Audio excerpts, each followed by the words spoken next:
አንዴ ውጭ እናውራ ጋሽ። ይቻላል። እንውጣ። ከኛ ቤት የሚወጣ ዶክተር አለ። ተከታተል፣ አስራ ይዘህ ጠብቀኝ።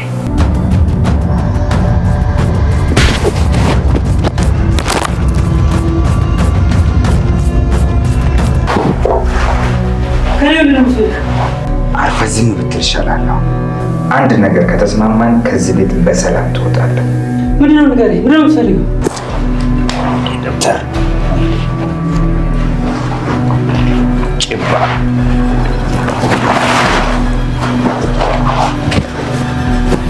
የሄድክበት ጉዳይ እንዴት ነው? ያ ሁሉም ነገር አልቋል። ያንቺ ቤተሰብ ጋር ሽማግሌ መላክና የእነሱን እሽታ ብቻ ነው የምንጠብቀው። ከዛ ማጣትሽ ላይ ቀለበት ማድረግ ነው። አዎ ተሳክቷል። እዚህ ነው የሚያድረው። መቼም ከዚህ በኋላ አትወጭም አይደለ ከቤት? ለመምጣት እድሉን ካገኘው እመጣለሁ፣ ካልሆነ ደግሞ ጧት እመጣለሁ። ዶክተሩን በደንብ ተንከባከብልኝ። አታስቢ፣ አንቺ ብቻ ስልክሽን ከአንቺ አታርቂው። በጠዋት ነው ደግሞ። እንዴት ነው የምጠራት ብዬ አሳስቦኝ ነበር። በጠዋት ተገናኘ። ቤት ውስጥ ማን አለ? ሁሉም አሉ። ከዚህ በላይ እነሱ እስከሚወጡ አልጠብቅም። የሆነ ቦታ ትወስጂኛለሽ። የት ነው የምወስድሽ? እሱን ማወቅ አይጠበቅብሽም። አሁን ሂጂና ነጠላ ለብሰሽ ነው ቤተክርስቲያን ልወስዳት ነው ብለሽ ትመጫለሽ። ማ አንቺ ቤተክርስቲያን? ምን አገባሽ? ሂጂና ያልኩሽን አድርጊ። እሺ ቆይ ቁርስ ላቀራርብላቸውና እንሄዳለን። ትሰሚኛለሽ? አንቺ ውዳቂ፣ ሂጂ ልበሽና አሁን እንሂድ። መጥፎ ነገር እንዳደርግ እየገፋፋሽኝ ነው። ይግዛ ቱት ቲናን ቤተክርስቲያን መቼም አትናገርም ብለሽ ነው? እግሯ ረግጦት የማያውቀው ቤተክርስቲያን ልትወስጃት ነው? አሁን ቲናን የያዘው ሰይጣን እንደዚህ በቀላሉ ይለቃል? አይታም አታውቀውም ቦታ ልታየው ነው። አይገርምህም? እሺ አባዬ። ሴትዮ ያምሻል። እንዴት እዚህ ይዘሻት ትመጫለሽ? እባክህ ምንም አታመጣም። ከዚህ ውጭ ምንም አማራጭ የለም። እናንተ ሰዎች ምን ነካችሁ እንዴ? የሰውን ሰው አስራችሁ ምን ልታደርጉት ነው? ዝም በይ። ምንድነው ከኔ የምትፈልጉት? ቀላል ነገር ነው ካንተ የምፈልገው። ኮርሱ ምንድነው? የካሌብ አባት ያው ቲና ጤነኛ መሆኗን መጀመሪያ ቀን ቪዲዮ ላይ ካሜራ የቀረጸውን አይቷልና እናም ደግሞ እሷን ለማወረድ ወይ ደግሞ እሷ እንድትደነግጥ ነበር ዶክተሩን ቤት ድረስ አምጥቶ እሷ እንድትመረመር ለማድረግ የሞከረው። ዶክተሩ ደግሞ ቲናን እንዳያት ነበር ወደ ውጭ ወጥተን እናውራ ያለው። ያኔም እሱ አንዳንድ የነገረው ነገር አለ ማለት ነው። አሁን ላይ እሷ ጤነኛ መሆኑን ስለሚያውቅ ነው እዛ ጋር ከትሁት ጋር ቤተክርስቲያን እንሄዳለን ብሎ ከቤት ሲወጡ የሆነ ቦታ እንደሚሄዱ ገብቶት ነው እዛ ጋር ቲና የሆነ ተንኮል ሰርታ ወይ ደግሞ የሆነ ነገር አድርጋ እዚህ ጋር ትሁት እዛ ቦታ እንድትወስዳት አስገድዳ መሆኑን ጠርጥሮ ነው ወዲያውኑ ተነስቶ ሲከተላቸው የነበረው ማለት ነው። አሁን በስተመጨረሻ እንዳየነው እዛ ጋር ዶክተሩን አስሮ እነሱ ሊያስፈራሩ ነበር እንደነሱ እቅድ። እዛ ጋር ዶክተሩን ቲና ታማለች፣ ጤነኛ አይደለችም፣ ተጎድታለች ብሎ በሐሰት ወይ ደግሞ በውሸት የካሌብን አባት ያሳምነዋል በሚል ነበር እዚህ ጋር ሁለቱም ተመስገነም ቲና እኛ ካንተ ምንም አንፈልግም ካንተ የምንፈልገው አንድ ነገር ነው ብሎ ገና ሳያወሩት ነበር የካሌብ አባት ሽጉጥ አለውና ሽጉጡን ይዞ እቤት ድረስ በርግዶ የገባባቸው ማለት ነው። ብቻውን የመጣው ወይስ ከሰው ጋር የመጣው ከኋላ ሌላ ሰው አለው ወይስ የለውም የሚለው ነገር ባናውቅም ግን እዛ ጋር ሁለቱንም በጣም አስደንግጧቸዋል ማለት ነው። ቲና ያው እዚህ ጋር ምንም ነገር ማድረግ አትችልም። ፊት ለፊት እሷ ቆሞ እያያት መቼም ታምም ያለው ተጎድቻለሁ መንቀሳቀስ አልችልም ማለት አትችልም። ምናልባትም ይሄንን ነገር ለፖሊሶች ጠቁሞም እዛው ሁለቱንም ሊያሳስራቸው ይችላል ማለት ነው። ከዚህ በፊት እንደውም ሲያወራ የነበረው ተመስገንን ለማሳሰር ወይ ደግሞ ለህግ ለማመልከት ምንም አይነት ማስረጃ የለንም፣ እሱን የሚያስጠይቅ ምንም ነገር አላደረግንም፣ እንደውም እሱ ቢከሰን ነው እኛን የሚያስጠይቀን ያኔ እናንተ አግታችሁ ያስቀመጣችሁ ጊዜ ይሄንን ሄዶ ለፖሊሶች ቢናገር እናንተ ናችሁ የምትቀጡት ብሎ ያኔ ለትሁት ነግሯችሁ ነበርና እዚህ ጋር ደግሞ የሰው ሰው ሊያውም ዶክተር አንድ ክፍል ውስጥ አስሮ አስቀምጦ አግቶ ሌላ ነገርም ሊያደርጉበት ይችላል በሚለው ይሄ ራሱ ትልቅ ማስረጃ ነውና እዛው ሁለቱም እጅ ከፍንጅ ሊያዙ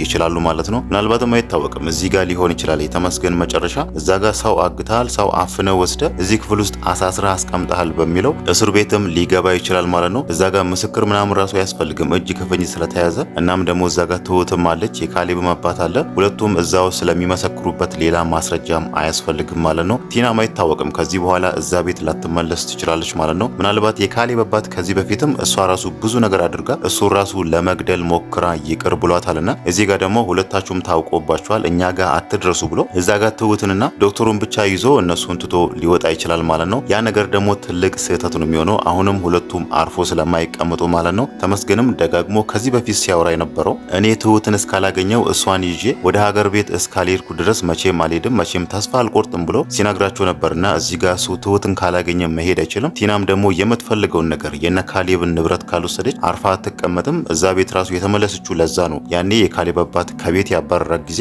እንዴት አድርጌ ወደ ቤት ልመለስ፣ ውጪ ከሆንኩኝ የኔ እቅድ አይሳካልኝም፣ ያሰብኩት ነገር ይበላሽብኛል በሚል ነበር እዛ ጋር በመኪና እንደተገጨች አስመስላ ሆስፒታል ሄዳ ሐሰተኛ ማስረጃ አስወጥታ ወደ ቤት የተመለሰችው ማለት ነው። ይሄ ነገር ደግሞ የሆነው ቲና እዛ ጋር ጤነኛ መሆኗንና እያስመሰለች መሆኗን የጠረጠረችው መጀመሪያ ኤደን ነበረችና ኤደን በነገረችው መሰረት ነው እዛ ጋር የካሌብ አባት ካሜራውን ቼክ ሲያደርግ ካሜራ ውስጥ ቲና ስትንቀሳቀስ የነበረውን ቪዲዮ ያገኘው ማለት ነው። እሷ መጀመሪያ ላይ እንደውም ካሜራውን አጠፋፍታ ነበር፣ ግን ደግሞ ሌላ ካሜራ ሊኖር ይችላል። እዛ ቪዲዮ ላይ እኛም እንዳየናት ቁልጭ ብላ ቤት ውስጥ ስትንቀሳቀስ አይቷል ማለት ነው። የካሌብ አባት ደግሞ ይሄንን ነገር እዛ ጋር የተቀረጸውን ቪዲዮ በሌላ ፍለሽ ነበር ወስዶ ያስቀመጠው ማለት ነው። ሌላ ነገር አስቧል። ቆይ ሰራልሻለሁ ወይ ደግሞ የሆነ ነገር ለማድረግ እንዳቀደ ነበር እዛ ጋር ሲያወራ የነበረው። እዚህ ጋር ደግሞ ያው በስተመጨረሻ ላይ እንዳየነው ሁለቱንም ተመስገንንም ቲናንም እዛ ጋር እጅ ከፍንጅ ይዟቸዋል ማለት ነው። ተመስገን እስከዛሬ ድረስ ምንም ነገር እንደታወቀበት አያውቅም። እዛ ጋር የካሌብም አባት ካሌብም እሱ ማን እንደሆነና ምን ፍለጋ እዚህ ድረስ እንደመጣ የማያውቁ ነው የሚመስለው ማለት ነው። አሁን ደግሞ በስተመጨረሻ ላይ እሱንም ፊት ለፊቱ ይዞታል ማለት ነው። ምናልባትም እሱ ለህግ አሳልፎ ከሰጡት ነው ትሁት ራሱ እዚህ ጋር ሰላም አግኝታ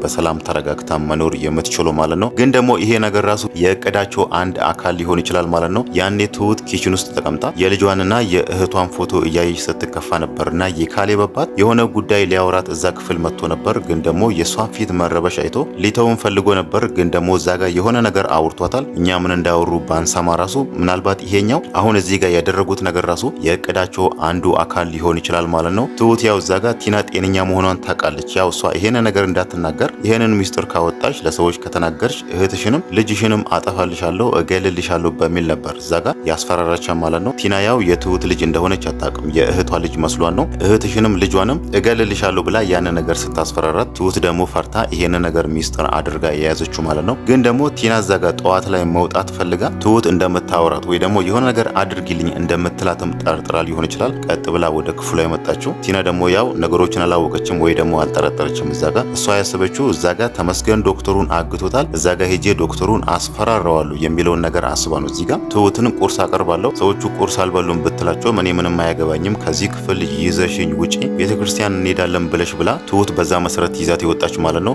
የካሌብ አባት ግን ወዲያውኑ ነበር ከተቀመጠበት ተነስቶ እየተከተላቸው። ይሄ ነገር ደግሞ ምናልባት ትሁትና የካሌብ አባት ሊማከሩ ይችላሉ ማለት ነው። ያው በስተመጨረሻ ላይ እቅዳቸው ተሳክቶላቸዋል። የካሌብ አባት እዚህ ድረስ ብቻውን ላይመጣ ይችላል። ምናልባትም ለካሌብ ነግሮ ወይ ደግሞ ለህግ አካላት ለፖሊሶቹም ነግሮ እዛ ጋር አብሮ ሊመጡ ይችላሉ ማለት ነው። ለምን ከተባለ ተመስገን ምን ያህል አደገኛና ምን ያህል ጉልበተኛ እንደሆነ ስለሚታወቅ እዚህ ጋር ሽጉጥ ስለያዘ ብቻ ሽጉጥ ይዣለው አይቀርበኝም ይፈራኛል የሚለውን ነገር እንደዚህ ነገር አስቦ እዛ ድረስ መምጣት ስለማይችል ምናልባትም የሆነ ሰው ከጀርባው ሊኖር ይችላል ማለት ነው። የካሌብ አባት እዛ ጋር ለሁለቱ ይቅርታ አድርጎላቸው ለቲናና ለተመስገን እኛ ጋር አትደርሱ፣ እኔ ከናንተ ምንም አልፈልግም፣ ሰላማችሁን ስጡ ብሎ እዛ ጋር ትሁትንና ዶክተሩ ራሱ ይዤ ወጣለሁ ቢል ዶክተሩ አርፎ አይቀመጥም፣ ሊገለኝ ነበር እንዲያደረገኝ በሚለው እሱ ራሱ ወደ ህግ ቦታ መሄዱ ስለማይቀር እዚህ ጋር የተመስገን መጨረሻ መሆኑ ግልጽ ነው። እሱ ያው እስር ቤት ይወርዳል። እዛ ጋር ሰላሟን አግኝታ ከካሌብ ጋር ያለውን ነገርም ልትቀጥል ትችላለች ማለት ነው። ቲና እንደውም እዚህ ጋር ለትሁት ያላት ጥላቻ በፊትም ትጠላት ነበር። ግን ደግሞ ካሌብ እሷን ማግባት እንደሚፈልግ ከሰማች በኋላ ያንን ነገር ለራሱ ከነገራት በኋላ እሷን በጣም ጠልታታለች። እናም ደግሞ እዚህ ጋር ተመስገን ራሱ እሷን ወስዷት እንዲሄድ በጣም ትፈልጋለች። ተመስገን እሷን ይዟት ከሄደ ካሌብ ደግሞ ትሁትን ማግባት አይችልም። ያኔ ደግሞ ከእሷ ጋር ፍቺ የሚባል ነገር አይፈጸምም፣ በዛው ይቀጥላል ማለት ነው። ለዛም ነው እሷ እዚህ ጋር ምንም አይነት ፍቺ ከካሌብ ጋር መፈራረም ያልፈለገችው ማለት ነው። ካሌብ ገንዘብ ሊከፍላት ቢፈልግም እሷ ምንም አትፈልግም። እሷ የምትፈልገው ትልቁ ነገር ቤቱንና ድርጅቱን በእሷ ስም እንዲያደርጉላት ነው። እነሱ ባዶ እጃቸውን ይቅሩ ብላ አስባ ይሁን ባይታወቅም እኔ የምፈልገው ቤቱንና ድርጅቱን ነው፣ እሱን ከሰጠኸኝ እፈርምልሃለሁ፣ አንተም ትሁትን ታገባለህ ብላው ነበርና አሁን ደግሞ በስተመጨረሻ ላይ ያው ያሰበችው ነገር እሷም ተመስገንም ያሰቡት ነገር ከሽፎባቸዋል ማለት ነው። ለሁለቱም እዚህ ጋር የመጨረሻቸው እንደሚሆን ግልጽ ነው ማለት ነው። ዛሬ እንደውም ኤደን ራሱ ሌላ ነገር ብላ እሷን እያበሳጨቻት ነው። ያው ዳኒ ከብዙ ቀናት ቆይታ በኋላ ቤተሰቦቹ ጋር ሄዶ ኤደንን ለማግባት ብዙ ነገሮችን ሲያመቻች ነበር። አሁን ደግሞ በስተመጨረሻ ላይ ወደዚህ ተመልሷልና እዛ ጋር ቲና የተኛችበት ቦታ ሄዶ ሁለቱም እንደሚጋቡና ስለ ሰርግ እቅዳቸው ሽማግሌ መች ነው የሚላከው እያሉ እሷን ለማበሳጨት አንዳንድ ነገር ሲያወሩ ነበርና አሁን ላይ ለቲና የወጣች ጀንበር የምትጠልቅበት ሰዓት ነው ማለት ነው። ዳኒን ደግሞ ካየን እዛ ጋር ትሁትም ኤደንም ሲጠይቁት የሄደለት ነገር እንደተሳካለት ነው እዛ ጋር ሲያወራቸው የነበረው። ግን ደግሞ ከኤደን ጋር ሲያወሩ የሆነ ስሜቱ ተረባብሿል። እናም ደግሞ ፊቱ ተቀያይሯል። እዛ ጋር ኤደን የሆነ ነገር እንደተፈጠረ ጠርጥራለች። ምንድነው ብላ ብትጠይቆም እሱ ደግሞ ሊነግራት አልቻለም። ምንም አልተፈጠረም፣ ናፍቆትሽ ነው፣ አንቺ ናፍቀሽኝ ነው፣ መስሎሽ ነው እያለ ነገሩን ሸፋፈነ እንጂ ኤደን እዛ ጋር የሆነ ነገር እንደተፈጠረ ወይ ደግሞ እሱ የሄደለት ነገር እንዳልተሳካለት አስባለች ማለት ነው። ያው እሱ የሚፈልገው እዚህ ጋር ኤደንን ማስደሰት ወይ ደግሞ እሷ የምትፈልገው ነገር እንዳይጎልባት በሚል ነበር ብዙ ነገር ሲሞክር የነበረው። ከቲና ጋር ራሱ ብዙ ነገር ሲያደርግ የነበረው ምናልባትም እዛ ጋር ቤተሰቦቹ ጋር የሄደበት ቦታ የሄደበት ጉዳይ ላይሳካለት ይችላል ማለት ነው። እዚህ ጋር እሱ የሚፈልገው እሷን ለማስደሰት ትልቅ ሰርግ ደግሰው እናም ደግሞ አብረን ከኖር ራሱ የሆነ መቋቋሚያ የሆነን ዘንድ የሆነ ነገር ማዘጋጀት አለብኝ የሚለውን ነገር ነበር የሚያስበው። እዛ ጋር የሄደበት ነገር ምናልባት ላይሳካለት ይችላል ማለት ነው። ኤደንም ይሄን ነገር ስትጠረጥር ነው እዛ ጋር ተቃቅፎ ራሱ እሷም ወዲያውኑ ፊቷ ሲቀያየር የነበረው ማለት ነው። ግን ደግሞ እሱ እንዳይጨነቅ ብላ ያንን ያክል ተጭናው ራሱ እሱን ማወጣጣት አልፈለገችም። እሱ እዛ ጋር ነገሩን ሲሸፋፍነው እሷም ተረድታለች ማለት ነው።